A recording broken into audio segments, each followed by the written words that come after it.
Genesis 42. When Jacob learned that there was grain in Egypt, he said to his sons, "Why do you just keep looking at each other?" He continued, "I have heard that there is grain in Egypt. Go down there and buy some for us so that we may live and not die." Then 10 of Joseph's brothers went down to buy grain from Egypt. But Jacob did not send Benjamin, Joseph's brother, with the others because he was afraid that harm might come to him.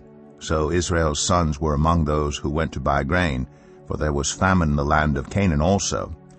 Now Joseph was the governor of the land, the person who sold grain to all its people. So when Joseph's brothers arrived, they bowed down to him with their faces to the ground. As soon as Joseph saw his brothers, he recognized them. But he pretended to be a stranger and spoke harshly to them. "Where do you come from?" he asked. "From the land of Canaan," they replied, "to buy food." Although Joseph recognized his brothers, they did not recognize him. Then he remembered his dreams about them and said to them, "You are spies. You have come to see where our land is unprotected." "No, my lord," they answered, "your servants have come to buy food. We are all the sons of one man. Your servants are honest men, not spies." "No," he said to them, "you have come to see where our land is unprotected." But they replied, "Your servants were 12 brothers, the sons of one man, who lives in the land of Canaan. The youngest is now with our father, and one is no more." Joseph said to them, "It is just as I told you. You are spies, and this is how you will be tested. As surely as Pharaoh lives, you will not leave this place unless your youngest brother comes here. Send one of your number to get your brother. The rest of you will be kept in prison, so that your words may be tested to see if you are telling the truth. If you are not, then, as surely as Pharaoh lives, you are spies." And he put them all in custody for 3 days. On the 3rd day, Joseph said to them, "Do this and you will live, for I fear God. If you are honest men, let one of your brothers stay here in prison, while the rest of you go and take grain back to your starving households.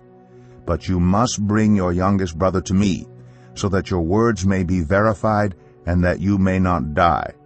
This they proceeded to do. They said to one another, "Surely we are being punished because of our brother. We saw how distressed he was when he pleaded with us for his life, but we would not listen. That's why this distress has come on us."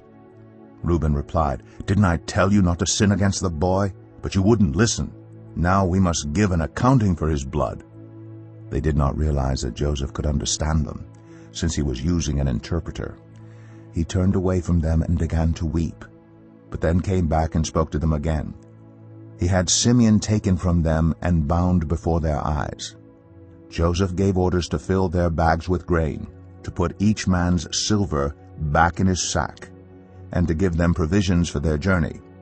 After this was done for them, they loaded their grain on their donkeys and left.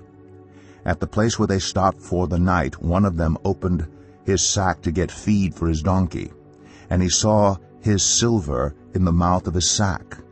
"My silver has been returned," he said to his brothers. "Here it is in my sack." Their hearts sank, and they turned to each other trembling and said, "What is this that God has done to us?" When they came to their father Jacob in the land of Canaan, they told him all that had happened to them. They said, "The man who is lord over the land spoke harshly to us and treated us as though we were spying on the land. But we said to him, 'We are honest men, we are not spies. We were 12 brothers, sons of one father. One is no more, and the youngest is now with our father in Canaan.' Then the man who is lord over the land said to us, 'This is how I will know whether you are honest men. Leave one of your brothers here with me and take food for your starving households and go. But bring your youngest brother to me, so I will know that you are not spies but honest men. Then I will give your brother back to you, and you can trade in the land." As they were emptying their sacks, there in each man's sack was his pouch of silver. When they and their father saw the money pouches, they were frightened. Their father Jacob said to them, "You have deprived me of my children. Joseph is no more, and Simeon is no more, and now you want to take Benjamin? Everything is against me." Then Reuben said to his father, "You may put both of my sons to death if I do not bring him back to you. Entrust him to my care, and I will bring him back. But Jacob said, "My son will not go down there with you. His brother is dead, and he is the only one left. If harm comes to him on the journey you are taking, you will bring my gray head down to the grave in sorrow.